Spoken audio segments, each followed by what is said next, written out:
Assalamualaikum warahmatullahi wabarakatuh.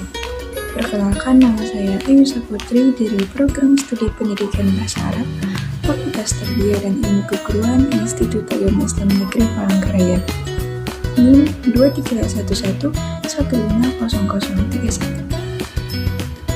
Baik, di ini saya akan memenuhi tugas kuliah Metodologi Studi Islam.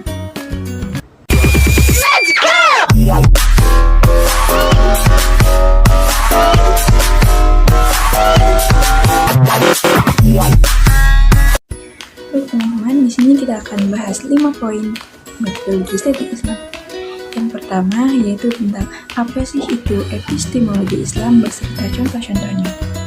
Yang kedua yaitu mengetahui tentang sejarah, perkembangan, serta ruang lingkup dalam studi Islam. Poin yang ketiga yaitu pendekatan apa yang dapat digunakan dalam studi Islam. Yang keempat yaitu mengetahui metodologi dalam memahami Al-Quran.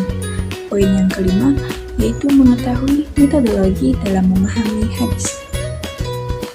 Masuki poin yang pertama yaitu tentang epistemologi Islam beserta contohnya. Jadi apa sih itu epistemologi Islam? Jadi epistemologi sendiri itu adalah salah satu cabang dari ilmu filsafat yang membahas tentang sumber, sifat, ilmu pengetahuan dalam konteks Islam. Epistemologi juga itu berasal dari bahasa Yunani yang artinya ilmu pengetahuan. Di dalam konteks Islam, itu ialah mengintegrasikan pandangan dunia Islam untuk memperoleh ilmu pengetahuan. Jadi contohnya seperti apa sih? Contohnya seperti dalam konsep ilmu, di mana ilmu itu tidak hanya dipandang secara akademis saja, tetapi juga sebagai ibadah. Contoh lainnya juga seperti dalam ilmu pengetahuan alam. Contohnya para ilmuwan seperti Al-Khawarizmi dalam matematikanya dan Ar-Razi dalam kedokterannya, di mana mereka mengintegrasikan ajaran Islam dalam penelitian ilmiah. Contoh lainnya juga seperti ijtihad dan hukum, di mana proses ijtihad dalam mengambil hukum di era modern itu adalah salah satu pengaplikasian epistemologi Islam. Jadi secara singkatnya epistemologi Islam itu ialah mengintegrasikan ajaran atau pandangan Islam untuk memperoleh pengetahuan. Masuki poin yang kedua yaitu tentang sejarah, perkembangan, serta ruang lingkup dalam studi Islam. Jadi, studi Islam itu memiliki bidang yang sangat luas dan multidimensional yang mencakup berbagai aspek seperti aspek sejarah, budaya, sosiologis, ekonomis, serta hukum dan sosial. Ada gambaran perkembangan, sejarah, serta ruang lingkup dalam studi Islam. Pertama, kita akan bahas tentang sejarah dan perkembangan dalam studi Islam. Jadi, pada awal mula studi Islam itu ditandai dengan lahirnya agama Islam pada abad ke-7 Masehi, di mana saat itu Al-Quran dan hadis adalah sumber utama ajaran dan praktik keagamaan.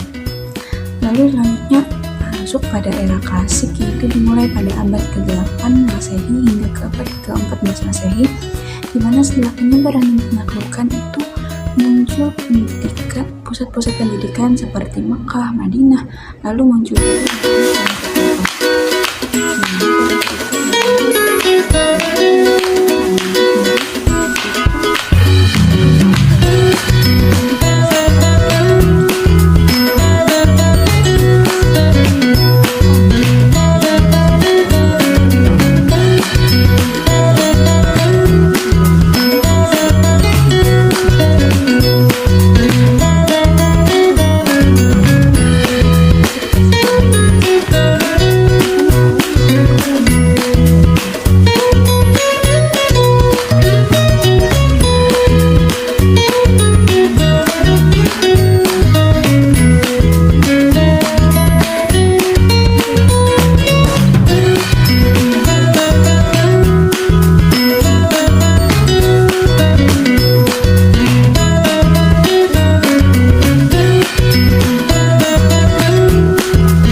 baru itu berpengaruh dalam studi Islam dalam konteks politik, sosial, dan ekonomi.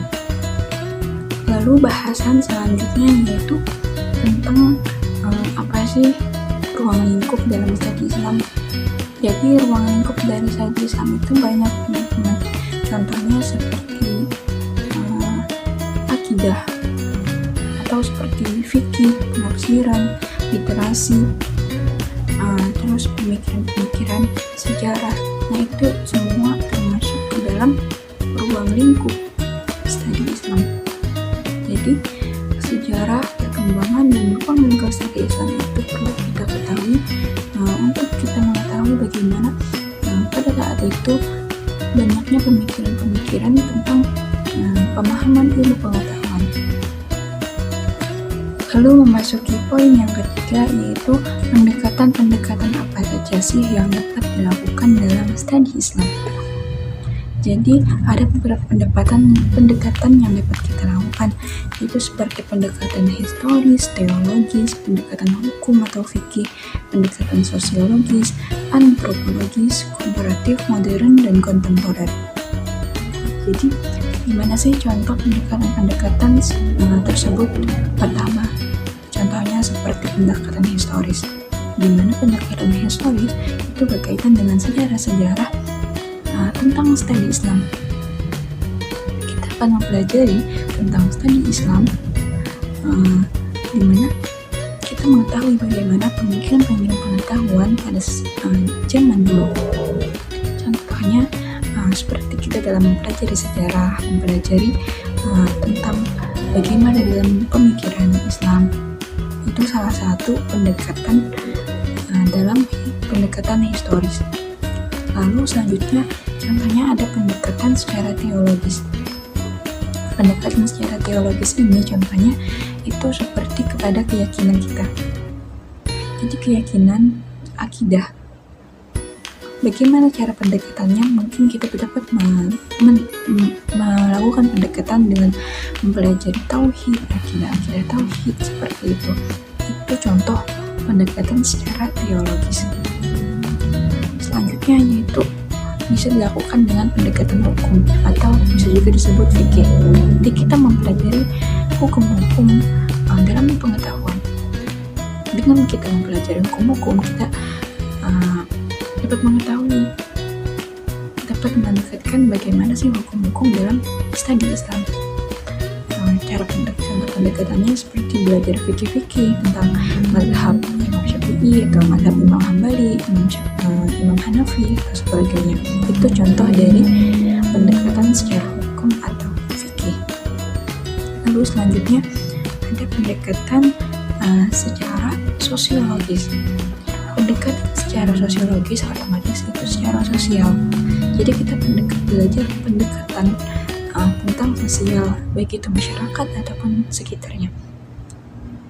Jadi pendekatan sosial ini contohnya seperti kita mengetahui bagaimana perkembangan gender, perkembangan anak, perkembangan pengetahuan dalam sebuah kelompok atau masyarakat maupun itu individu.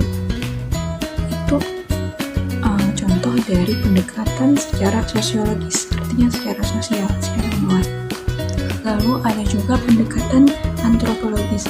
Jadi pendekatan antropologis itu adalah pendekatan memahami praktek keagamaan, baik berupa ritual ataupun praktek bagaimana masyarakat muslim melakukan kegiatannya sehari-hari.